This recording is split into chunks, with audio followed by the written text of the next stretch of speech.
Lá no livro de Efésios, Efésios 4, do versículo 14 ao 16. Efésios 4.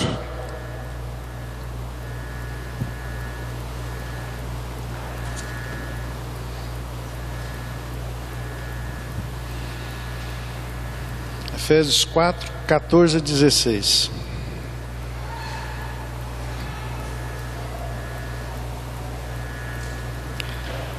Para que não mais sejamos como meninos, agitados de um lado para outro e levados ao redor por todo vento de doutrina, pela artimanha dos homens, pela astúcia com que induzem ao erro, mas seguindo a verdade em amor, cresçamos em tudo naquele que é a cabeça, Cristo, de quem todo o corpo, bem ajustado e consolidado pelo auxílio de toda junta, segundo a justa cooperação de cada parte, efetua o seu próprio aumento para a edificação de si mesmo em amor. Aleluia.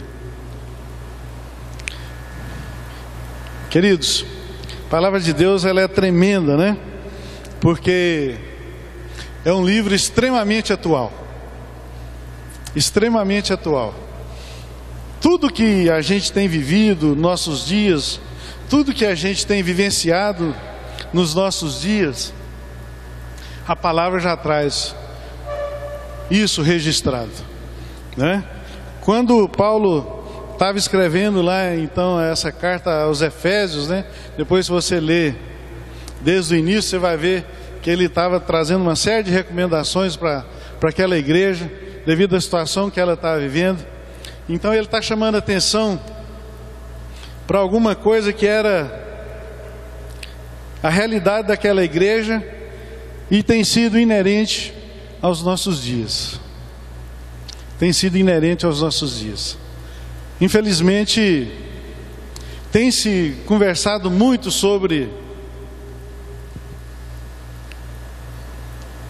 as bênçãos, tem conversado muito sobre aquilo que Cristo pode fazer nas nossas vidas, mas no entanto, tem deixado a essência da palavra de Deus para segundo plano,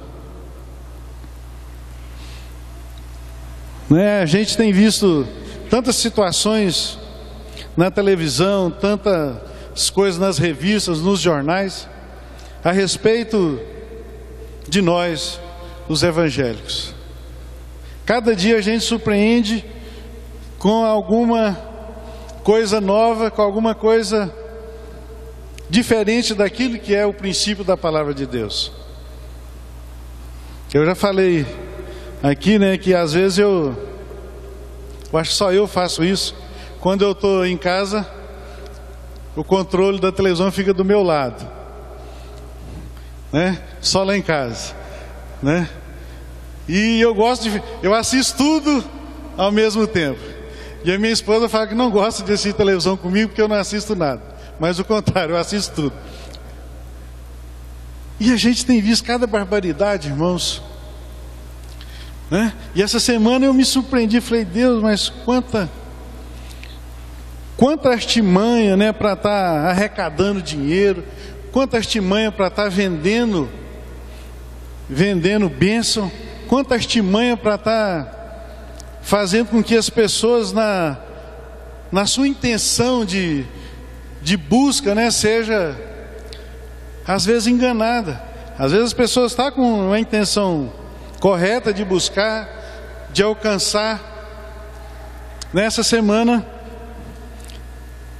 eu estava assistindo televisão e eu vi lá Semana da Revolta. Falei, Deus, mas que misericórdia. Que é isso, Semana da Revolta. Você que está revoltado com Deus, você que está indignado com Deus na situação que você está vivendo, venha para cá, participe da campanha da revolta. Isso agrada a Deus, irmãos. Semana da Revolta. E às vezes, queridos, às vezes o inimigo tem sido tão astuto com a gente, e às vezes também a gente coloca assim. A situação às vezes que nós temos vivido, e a gente começa então se revoltar contra Deus. Mas o que a Bíblia nos ensina, o que a Bíblia nos diz é que o que agrada a Deus é um coração quebrantado, é um coração contrito, é um coração puro. Lá em Isaías ele fala que a atenção de Deus é voltada para essas pessoas. Às vezes a gente tem vivido realmente situações difíceis, mas se a gente entender que a vontade de Deus é boa, perfeita e agradável, e em tudo nós temos que dar graça. Paulo nos ensina que ele dava graça a Deus, ele sabia viver em qualquer situação. Em qualquer situação, Em qualquer situação, ele sabia viver na abundância, ele sabia viver na dificuldade, ele sabia viver na saúde, ele sabia viver na enfermidade.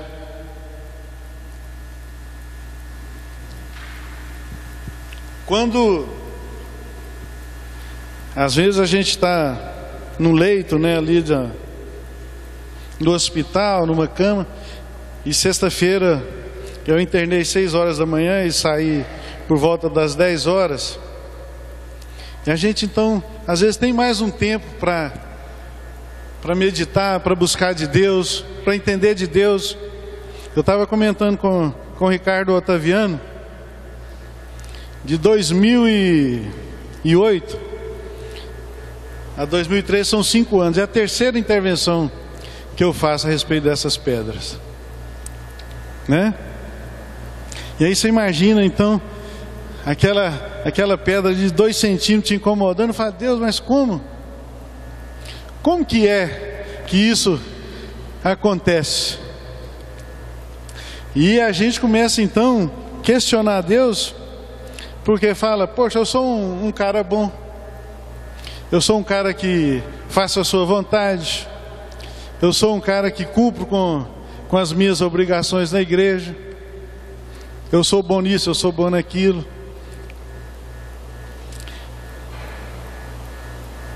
Então, queridos, aí a gente começa então a procurar, às vezes, essas outras situações para que Deus venha resolver o nosso caso, independente de qualquer coisa, Porque hoje a gente tem visto ser pregado aí um Cristo que enriquece as pessoas, um Cristo que ama sem discriminação, e com isso, o pessoal aí que defende a bandeira dos homossexuais vão para a televisão e diz: olha, eu estou fazendo a vontade de Deus, porque eu amo, e Deus é amor. Se Deus é amor, então Ele está abençoando o meu relacionamento e o meu comportamento. Lá em Romanos, a palavra de Deus nos ensina que não é essa a vontade de Deus para as nossas vidas. Um Deus que cura, é verdade. Um Deus que alegra o coração. Um Deus que carrega os nossos fardos, é verdade. Ele diz que todos nós que temos o nosso fardo pesado, que estamos sobrecarregados, nós temos que levar isso para Ele e pegar o jugo dele, que é leve, que é suave. Então, queridos, tudo isso é verdade, tudo isso às vezes tem sido pregado de uma maneira para que a igreja seja cheia cada vez mais, mas se esquecendo de pregar sobre Cristo, aquele que morreu na cruz, aquele que ressuscitou dentre os mortos. Porque é muito simples a gente querer encher a igreja, irmãos, e a gente partir para esse discurso: vem para a minha igreja que você não tem problema. Vem para a minha igreja que você não vai ter mais dificuldade. Vem para a minha igreja que você não vai ter mais lutas. Isso é fácil. Imagina você chegar para uma pessoa que está passando por dificuldades, que está com lutas, que está com problemas de enfermidade, financeiro, de relacionamento.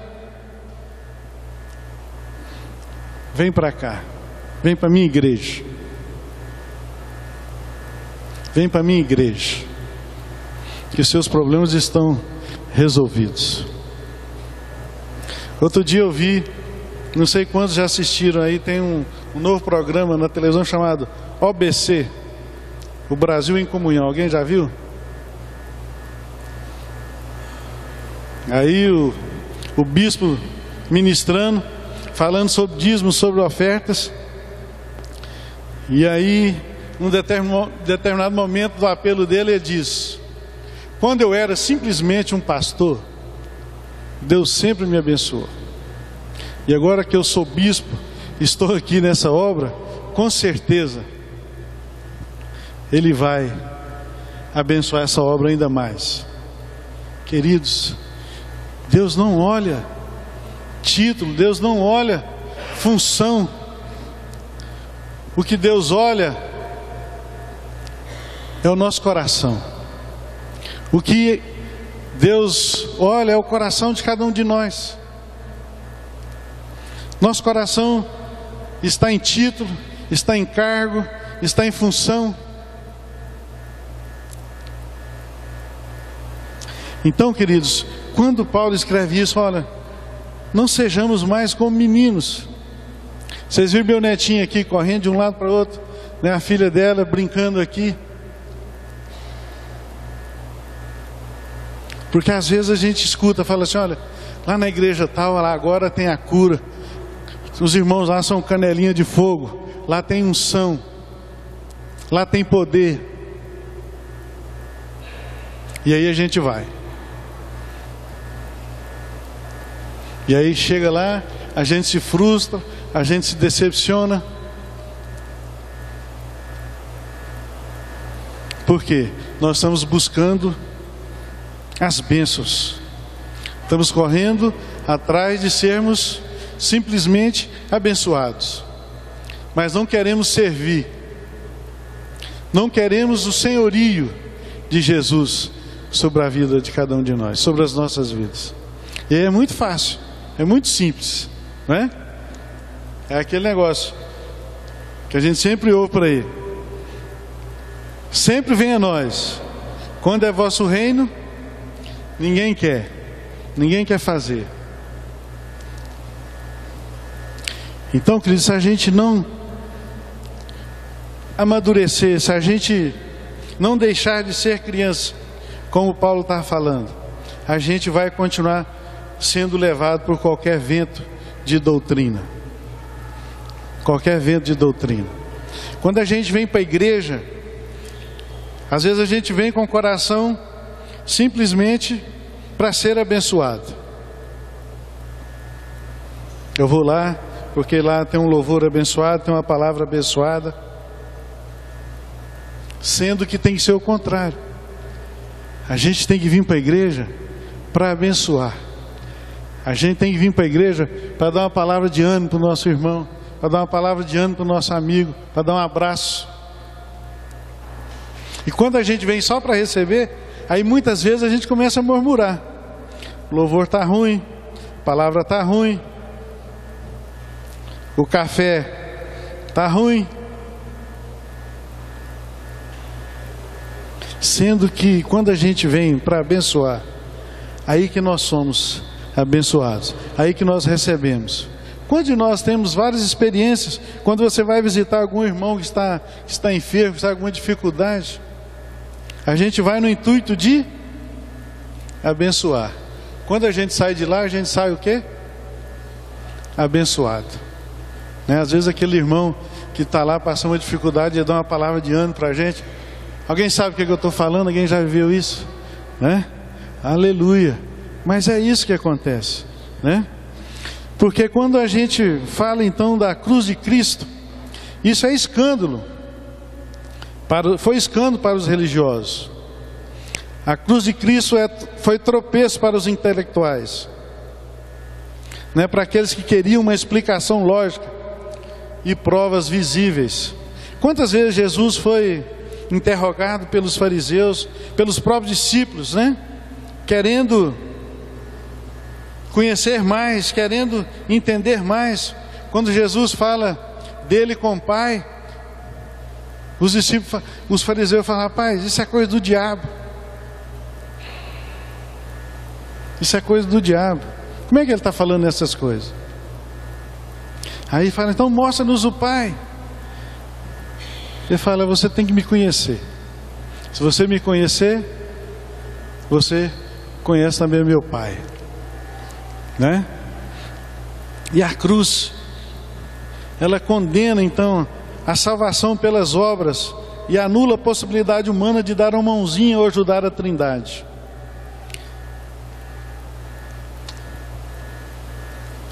Como os fariseus gostavam de ajudar a Deus, né? Como nós gostamos também de ajudar a Deus, de dar uma mãozinha,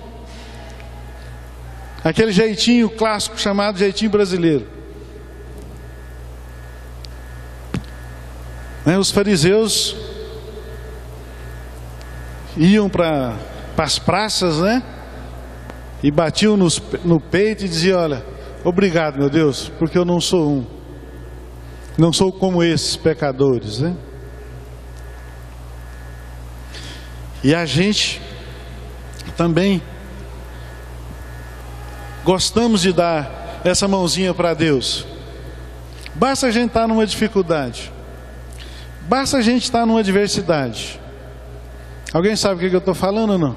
Que a gente começa a dar conselho para Deus, que a gente começa a dar um empurrãozinho para que Deus faça a nossa vontade, né? Quando a gente olha a oração do Pai Nosso, seja feita a tua vontade primeiro na terra, assim como nos céus. E fazer a vontade de Deus na terra, irmãos, depende do senhorio de Jesus. Nós dependemos do senhorio de Jesus. Nós temos que sermos totalmente dependentes dele, porque senão a gente não consegue. Se for por nós mesmos, a gente quer sempre fazer a nossa vontade lá no céu. Eu não quero me importar com ninguém, eu não quero me importar com nada, eu não quero me envolver com nada. Vamos ver Efésios 2.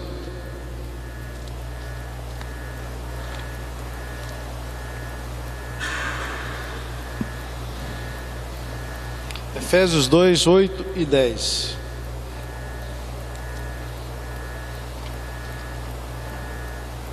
Efésios 2, 8 e 10. Porque pela graça sois salvos mediante a fé. Isso não vem de vós, é dom de Deus, não de obras para que ninguém se glorie, pois somos feitura dele, criados em Cristo Jesus para boas obras, as quais de antemão preparou para que andássemos nela.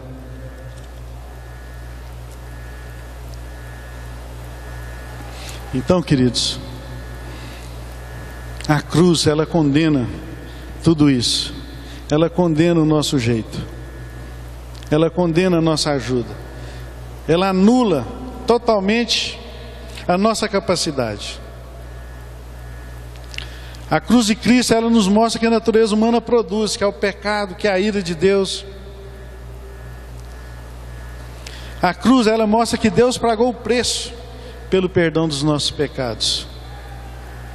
E quando a gente entende, então, que isso é de graça, vamos ver Hebreus 12.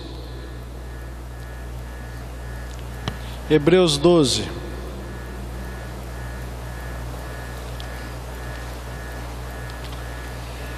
Hebreus 12, 2.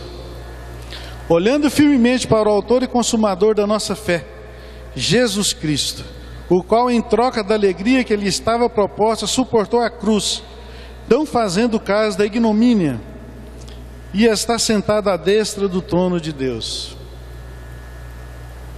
Então, queridos, Jesus pagou o preço para nos perdoar. Ele não quis se usurpar, ser igual a Deus.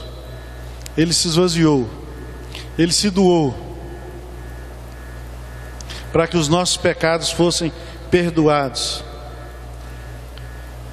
E a cruz de Cristo, ela exige arrependimento e fé de todos nós pecadores. A gente não vai ler, mas se você ler depois lá em Lucas, no capítulo 23, que fala a respeito da crucificação de Jesus, e fala lá que ele tinha 2 ladrões que estavam entre Jesus. E um começou a dizer para Jesus: se você é Deus, se você é filho de Deus, salva nós e a ti mesmo. Salva nós e a ti mesmo. E quantas vezes, irmãos, Satanás tem colocado dúvida no nosso coração com relação à nossa identidade. Se eu sou filho de Deus, por que eu estou vivendo isso? Se eu sou escolhido, por que eu estou passando isso? Por que o Senhor tem permitido isso? E aí o outro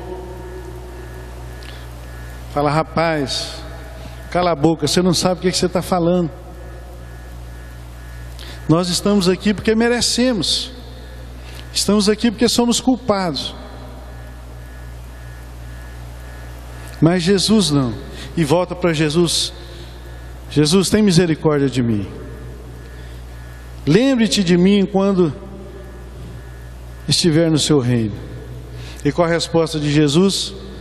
Hoje mesmo tu estarás comigo.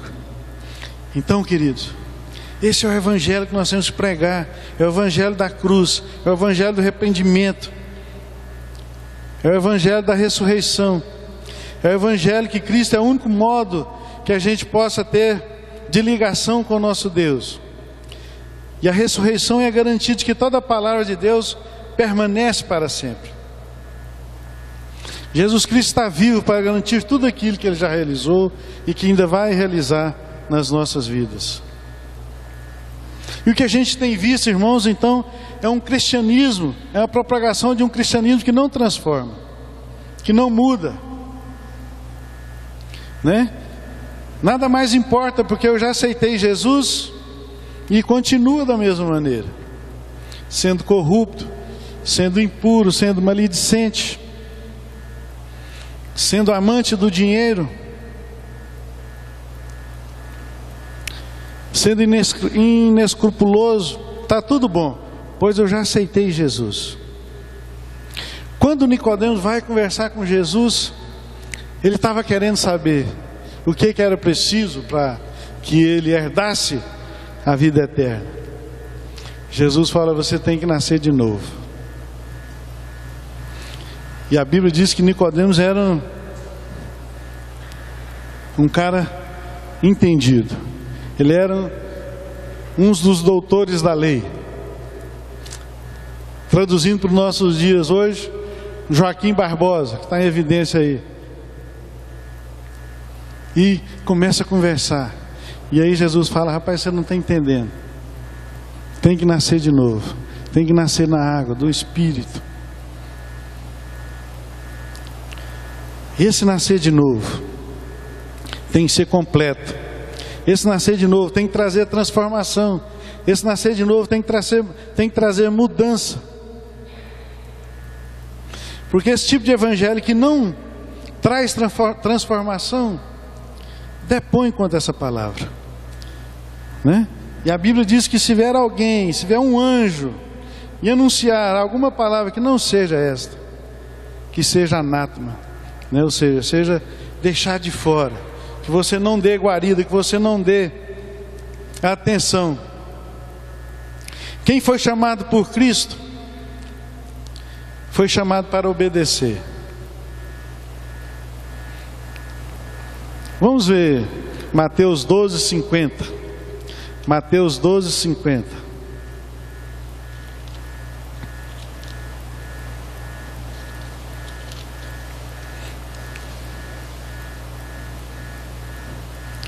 Porque qualquer que fizer a vontade de meu Pai Celeste, esse é meu irmão, irmã e mãe.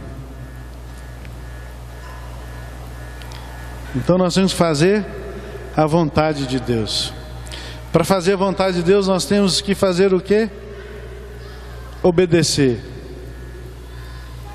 Obedecer. Lá em Ezequiel 36 tem uma palavra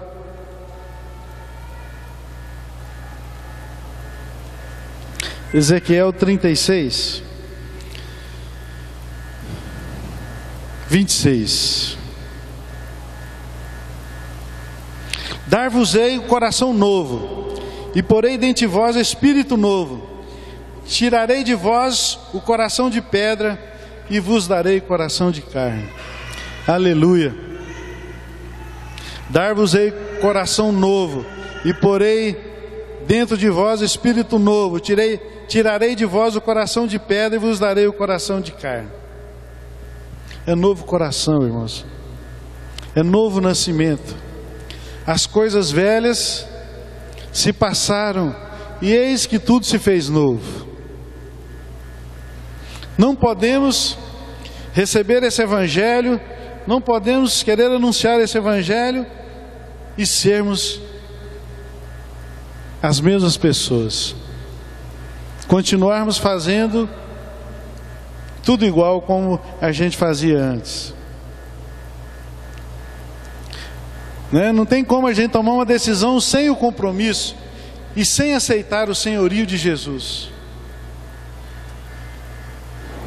Hoje a gente tem visto muitas decisões sobre Cristo. Graças a Deus nós vivemos um momento, né, que as igrejas têm tido assim grandes oportunidades com as suas portas abertas.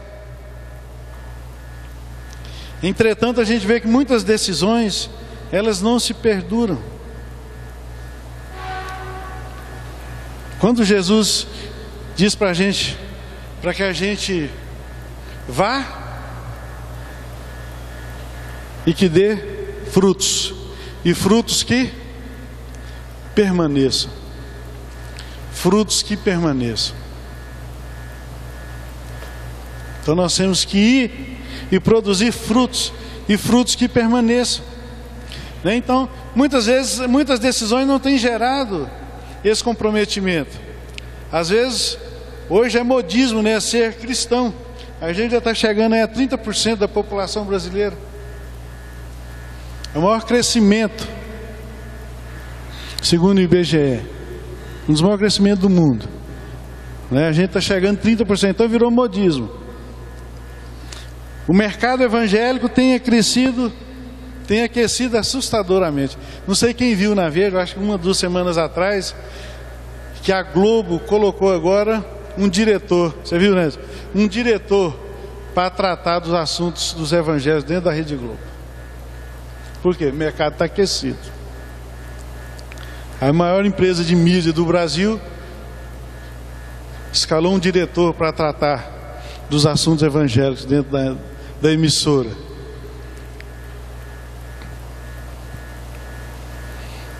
Então, queridos, ser cristão é aceitar a Cristo, é ter o caráter de Jesus Cristo e procurar ser semelhante a Ele.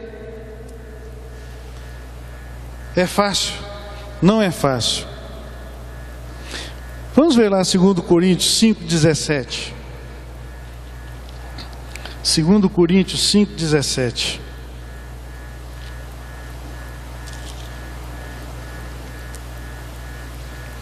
E assim, se alguém está em Cristo, é nova criatura. As coisas antigas já passaram, eis que se fizeram novas.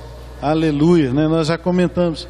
Então, irmãos, ser cristão é aceitar a Cristo, é ter o caráter de Cristo, é procurar ser semelhante a Ele. E olha que nós somos vistos a todo momento, no nosso trabalho, na nossa casa, na nossa família. Essa semana eu tive uma experiência tremenda com o João Pedro, meu netinho, 2 anos. O pai dele estava viajando, e aí o pessoal me incumbiu de uma missão difícil, trazer ele para a escolinha todo dia de manhã. Eu vou, tem que participar, não basta ser voo, né? Aí eu levei ele todo dia na escolinha. Primeiro semáforo, quando eu venho da minha casa, aquele ali na rotatória, no final da Rondon, ali na esquina do Praia. E quando chega no semáforo, está vermelho, ele fala, vamos, vovô? Eu falo, não, no vermelho pode? Ele fala, não, não pode. Aí eu pergunto para ele, no qual que pode? Ele fala, no verde. Beleza. Deu verde.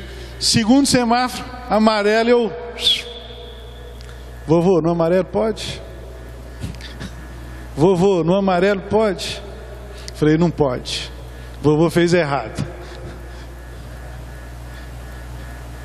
2 anos, vovô, no amarelo pode? Então, quando a palavra de Deus fala que a gente tem que ser como uma criança para a gente entrar no reino dos céus, essa sinceridade, né? Essa espontaneidade.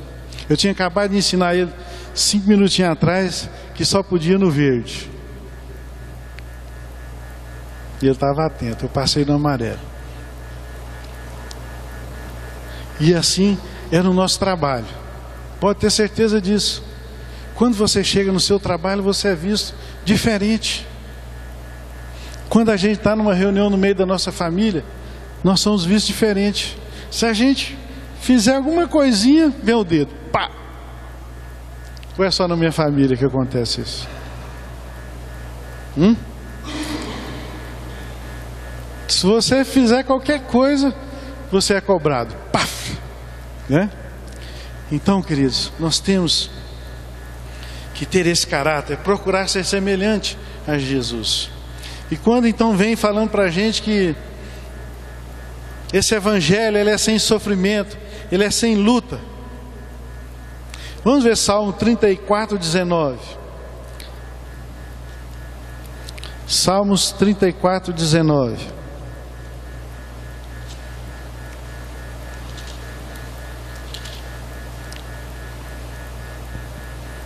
Mas são as aflições, muitas são as aflições do justo, mas o Senhor de todas o livra.